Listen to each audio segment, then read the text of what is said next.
I'm Joe Wilson. I'm from the Scottish Qualifications Authority. I'm head of new ventures there, so I spend a lot of time working beyond the organisation. The Scottish Qualifications Authority looks after all of the school qualifications, all of the college qualifications and all of the work-based learning qualifications in Scotland. And I'm really here to find out and to keep up with standards, which is really key to allowing people to share learning objects, but also in my organisation's interest to share assessment items. At the moment, what I'm doing quite a lot is I'm evangelising about the usefulness of open educational resources, and I'm trying to get stakeholders and policymakers in Scotland to embed open educational policies both in college, work-based, university and school local authority policies, so we can get teachers sharing things more.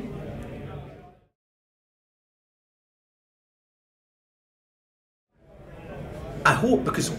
I work for a non-departmental public body, and I think a lot of the time people think that organisations like mine perhaps aren't responsive or aren't on the ball or aren't willing to embrace change, and we really are, but we need to drive policy change altogether. The biggest thing that's happening just now that everybody latches onto is the MOOC phenomenon, and I think the penny hasn't dropped with lots of people that MOOCs, although they have open in the title, they aren't really open educational resources, and I think it's still just that frustration that big institutions in various places actually don't really have policies in terms of sharing open educational resources using Creative Commons licensing and so forth. What I usually go back up the road with are lots of new things to look at.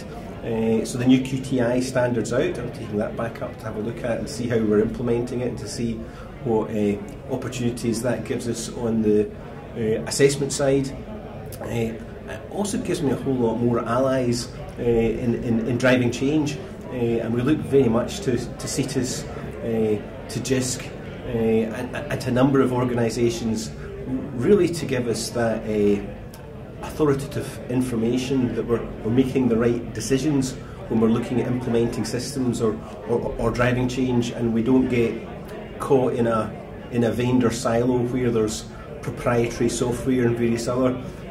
issues, and that's really important, as you might imagine, for a public agency to try and use things that are interoperable.